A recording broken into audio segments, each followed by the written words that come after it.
everyone, welcome to Collapse Astrology. Welcome back if you've been here before. My name is Hummingbird, and today's video is part 1 of 2.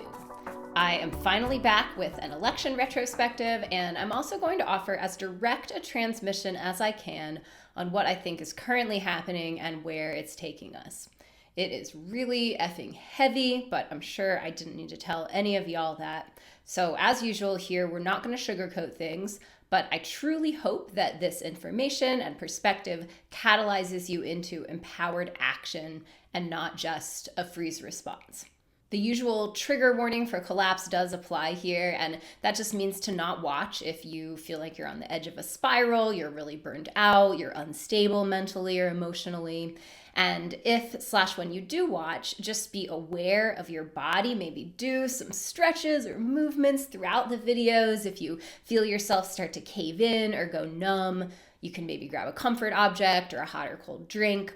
And I sometimes suggest getting comfy and cozy in bed in order to go deep into collapse territory in your mind.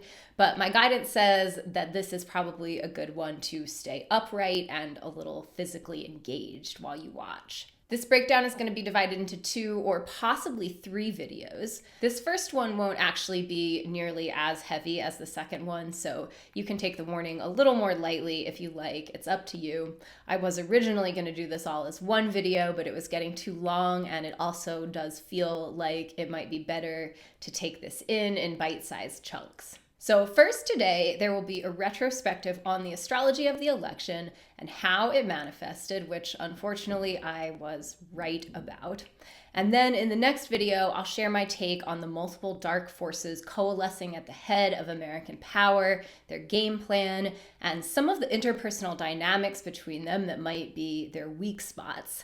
And also in that second video, or possibly in a third separate one, I will put on the tinfoil hat and we'll talk about the DS, Trump, RFK, and who is really in charge behind the scenes.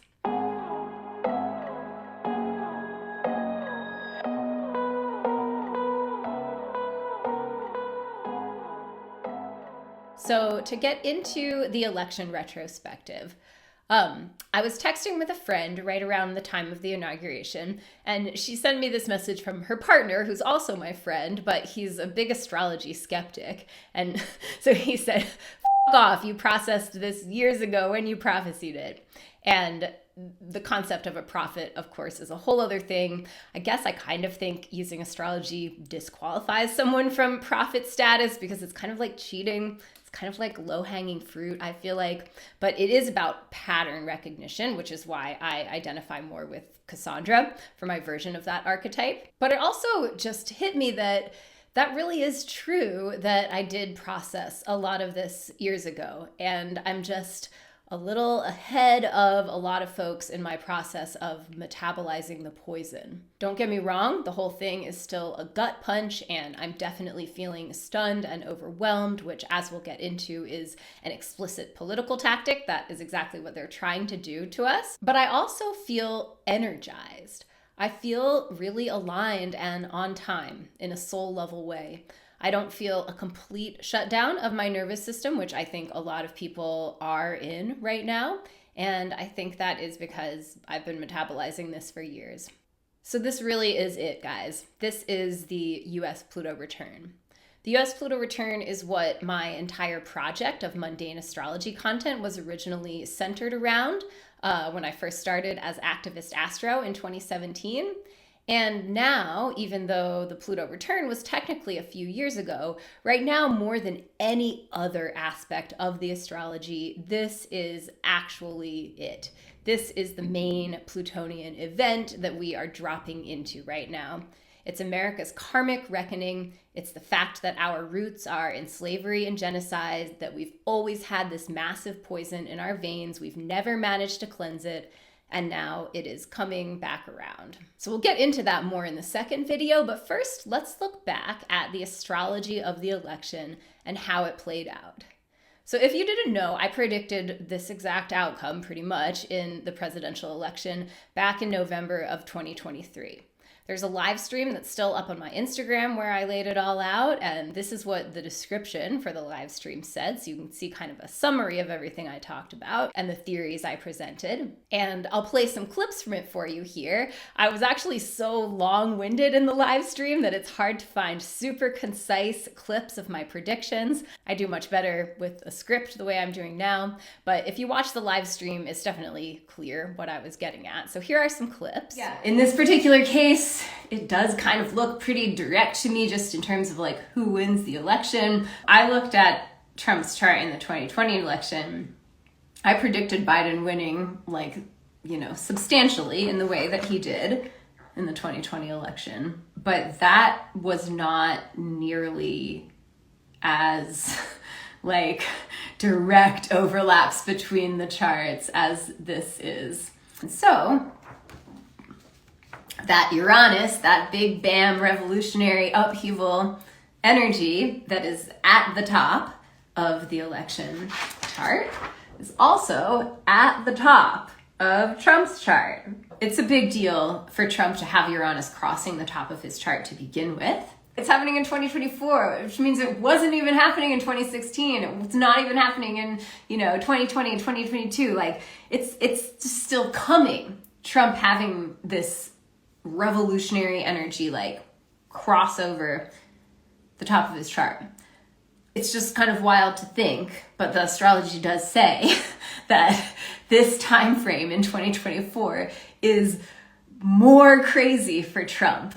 He's creating more turbulence than he was any other time.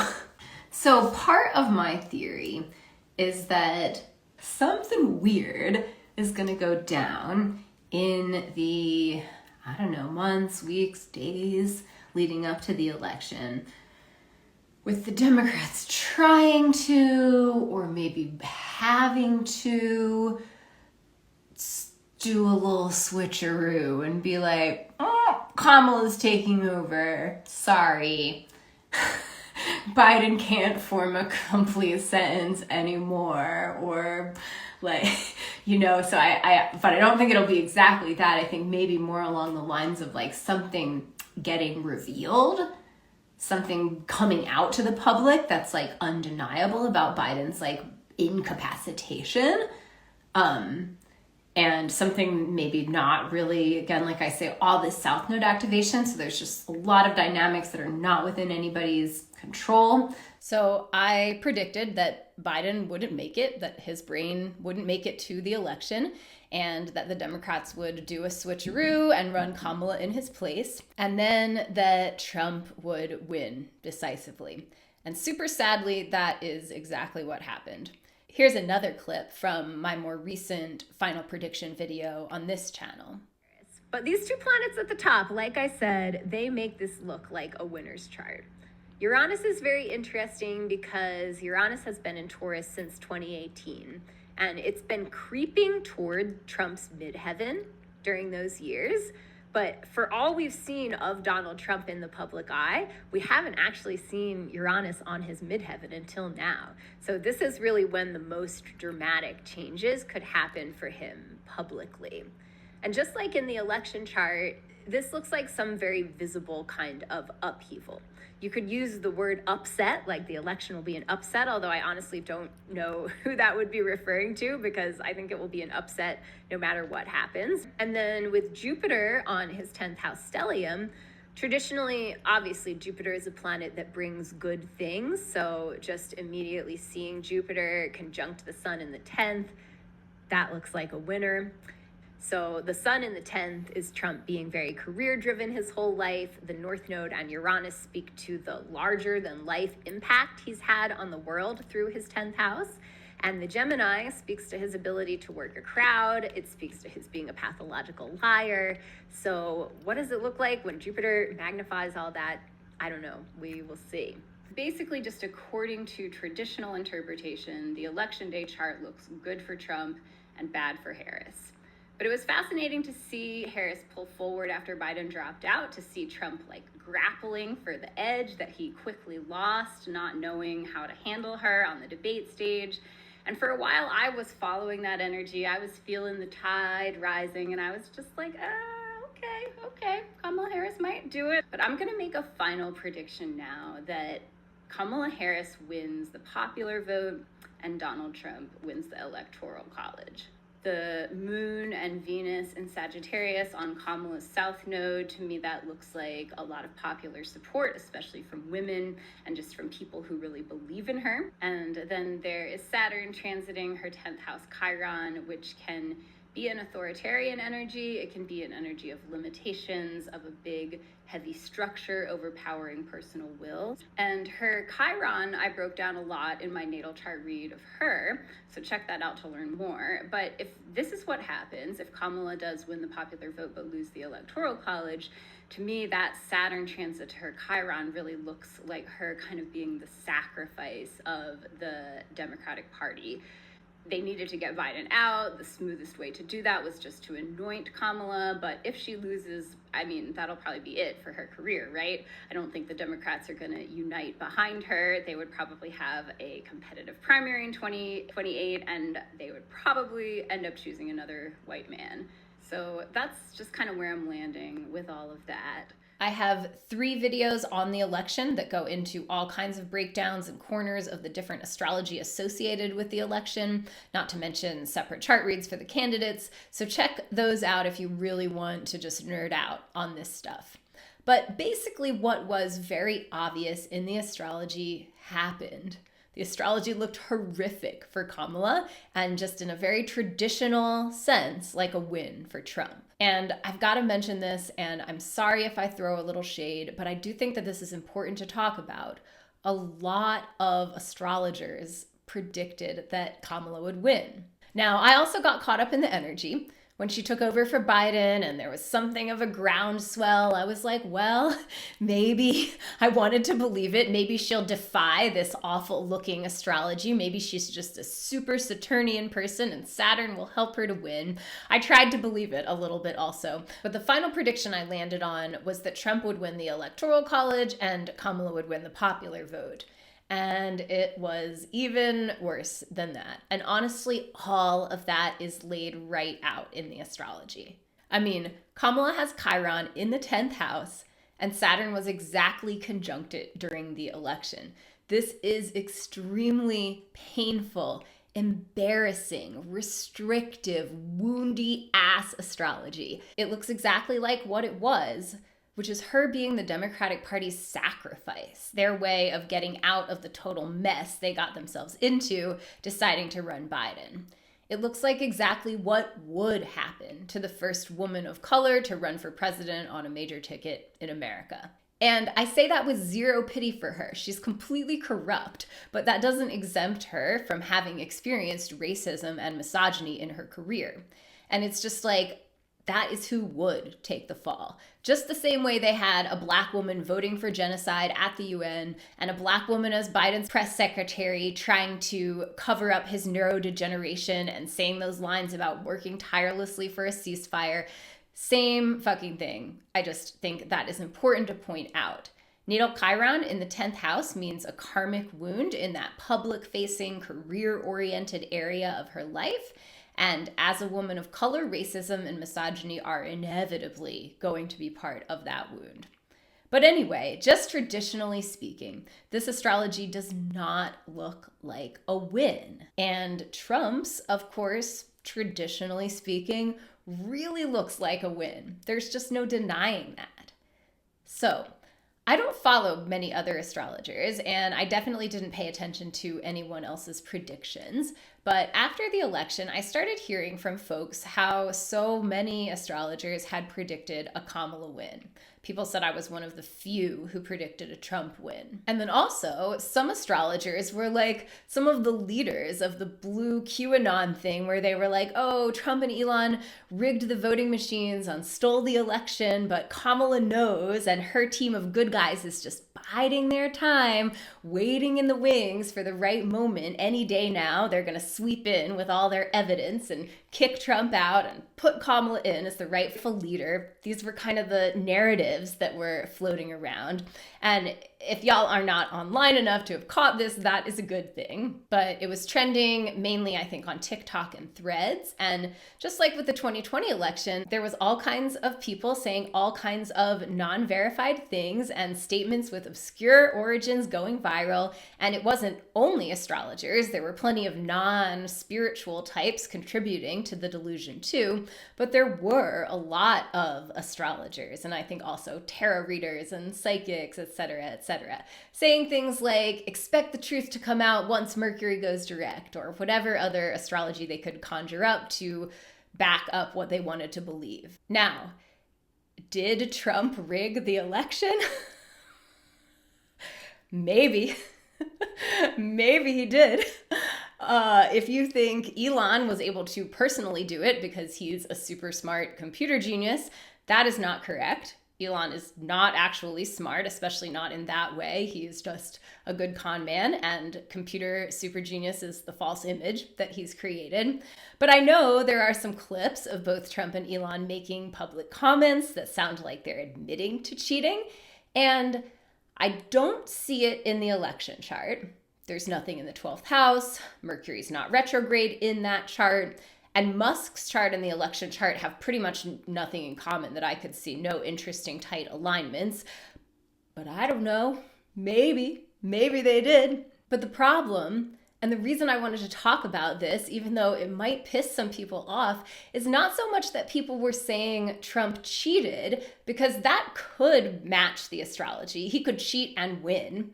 Uranus on his midheaven, Jupiter on his Gemini sun, etc., could be cheating and winning, getting away with it. But sorry, guys, the really delusional part of that is thinking that if Trump did cheat, that Kamala and the Democrats were going to do anything about it. Just look at the way the Democrats are handling everything now. Look at the way they are graciously scooting over for fascism. If you know history, you know that this is exactly how fascism took hold in Italy and Germany too. In those countries, there was a real left wing that actually had some power in government. So it was the conservatives in government who allied with the fascists against the left and kept on accommodating them until the fascists fully seized the wheel of power.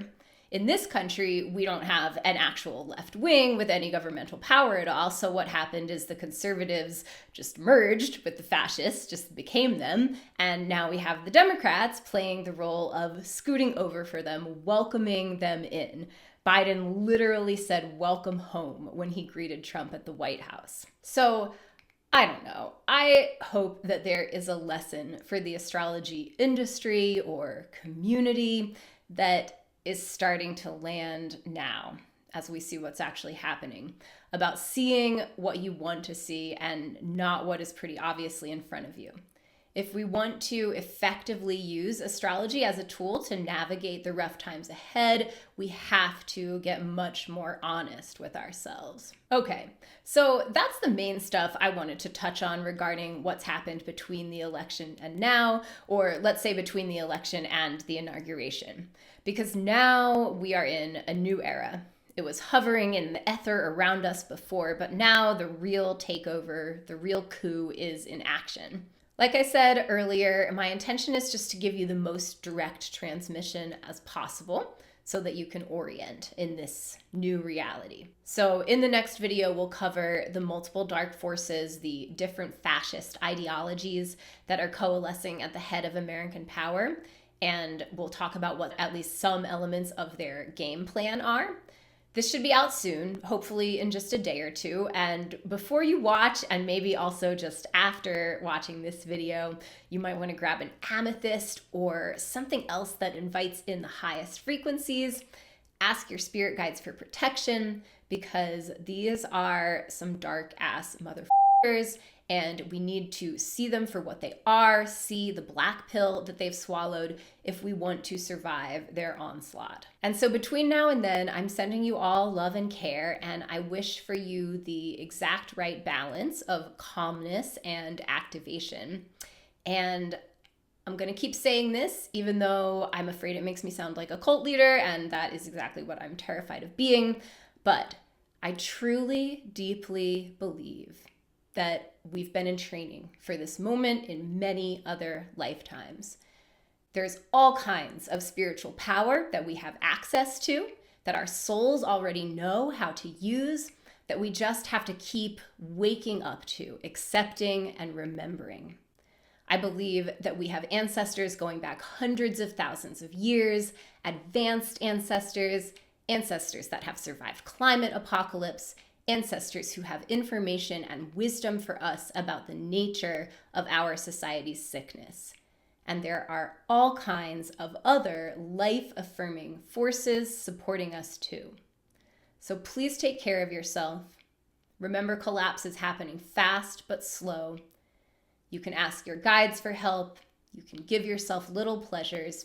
You can allow yourself to keep shedding the programming and the capitalist dreams. And somehow, together, us and all the rest of the divine benevolent forces, we got this. Blessings, and I will see you soon.